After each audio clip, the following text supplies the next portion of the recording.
Hey everyone, and welcome back to Oh Let's Go, my channel dedicated to fun, travel, and adventure. I'm AJ, trail name Jaybird. If you know, you know. And in this video, I head down south to Florida. Come along with me to spend some time in Miami and tackle Everglades National Park.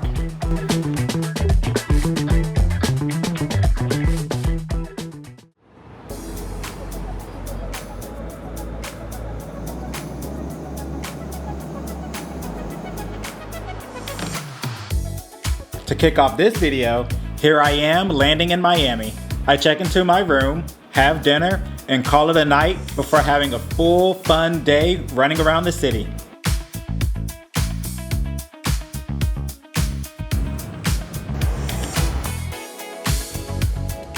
I'm no stranger to the city. In fact, it's one of my favorite cities, and I try to find something new to do every time I visit. I love visual art, especially street art, and Miami has some of the best street art that I've ever seen. And to really dive into it, I visited the Wynwood Art District.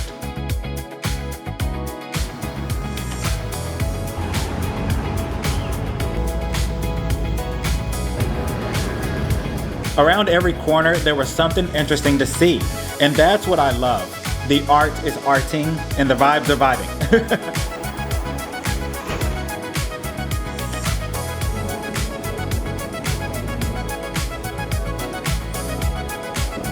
While I was running around, I came across this awesome place called the Wynwood Walls. I got myself a ticket and I hopped right on in.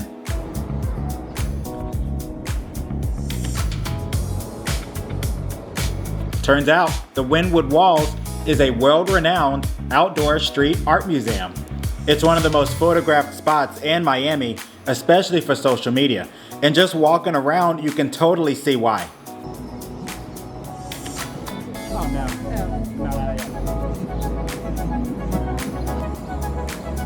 Artists from around the world come to paint on these walls. Their styles vary from abstract to surreal to hyper-realistic portraits, and it's constantly changing, so no two visits are ever the same.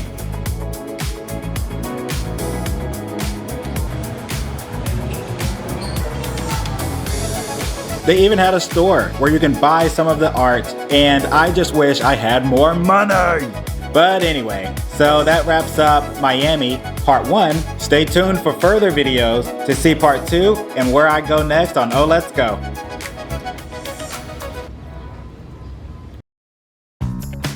Everglades National Park is located in South Florida. It's the largest subtropical wilderness in the United States and protects over 1.5 million acres of wetlands. It was established in 1947 and is a UNESCO World Heritage Site. The park has no mountains, hills, or deep rivers, just flat wetlands and slow-moving water. In fact, it's actually a slow-moving river, flowing about 1 foot per day. It's the only place on Earth where alligators and crocodiles live together. And hopefully, we get to see a few. I start off at the Shark Valley Visitor Center. There, you can take the Shark Valley Tram Tour, a 15-mile flat paved loop road that takes you to the observation tower.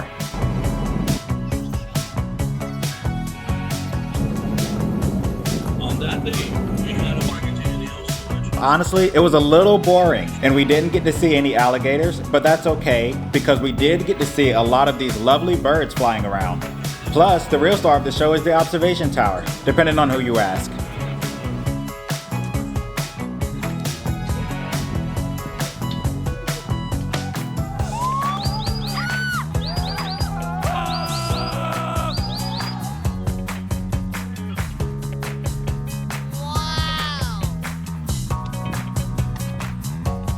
The tower itself sits 70 feet tall and is the highest elevation you can reach by foot. It was designed by Edward M. Gezzi to maximize panoramic views of Everglades National Park.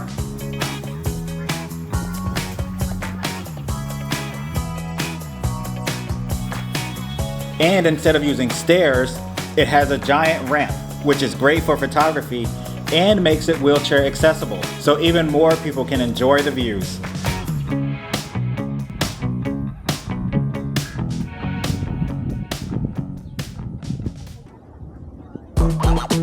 Up next, I took an airboat tour, which is another exciting way to experience the Everglades.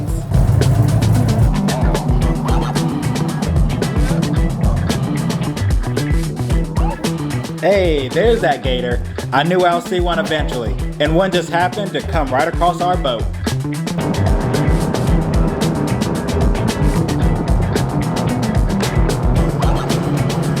So once we got going, we got in there pretty deep until we stopped in the middle of nowhere for another interesting perspective of the Everglades. Just under 4 million. It's very shallow. It's probably not even 2 foot deep. Life, and I've never seen a bear panther in the wild, so it's very rare to see this. But most of the other animals, It was even more fun on our way back, and that wind hitting our face was more refreshing than anything. And there were no mosquitoes, thank goodness, especially with all of that water. The airboat tour that I used is called Gator Park, and with your ticket also comes a gator show. It was a lot of fun to experience, but honestly, I was more impressed by the guy who was in the ring with the gators. You gotta be tough to do that, and he was tough. Florida tough, and it was a lot of fun to see.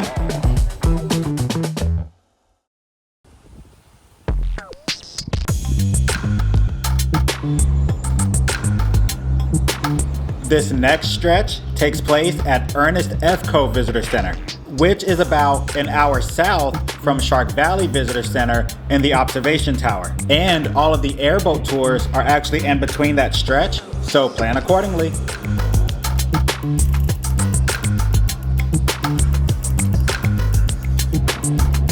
After leaving the visitor center, I made my way down the main park road.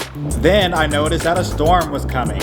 I just kept on going until I reached my first destination, the Anhinga Trail.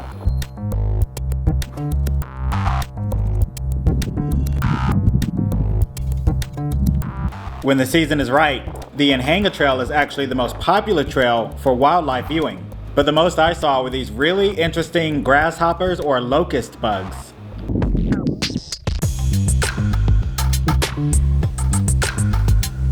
Next was the Gumbo Limbo Trail, and I knew better. I saw other YouTubers experience this, I saw the advisories, but I had to learn that lesson.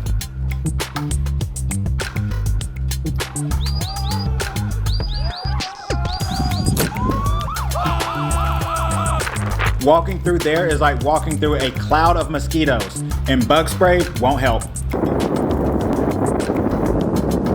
On my way to my next destination, something ran from one side of the street to the other. Or should I say slithered.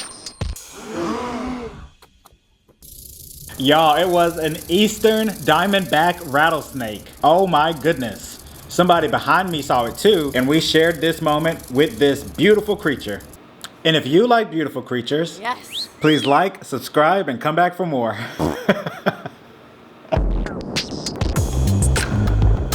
Next were the Pinelands Trails.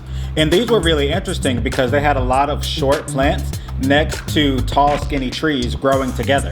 It honestly reminded me of something out of Jurassic Park, and I actually got myself a little paranoid thinking something was gonna come out of these woods. So long story short, so my last trail is the Pa-hay-okee Trail. And this one was a good change of pace, especially from the last two. There were very few mosquitoes, and you were out in the open again, so there was a lot more to see. And it was dynamic. Every section of it looked different.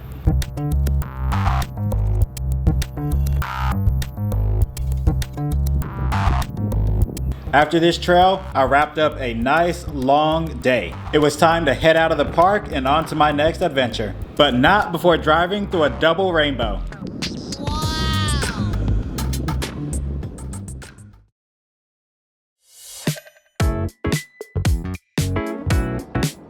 To wrap up my national park trips, I like to create an extra special souvenir, a cloned portrait of myself next to that national park sign. And that's just a fancy way of saying there's multiple me in one shot. Lovely. I got 5 of me in there, and I think 5 is my magic number. Nonetheless, another great photo to add to my collection. So that wraps up my day in Miami, part 1, and Everglades National Park. Come back again to see where I go next on Oh Let's Go.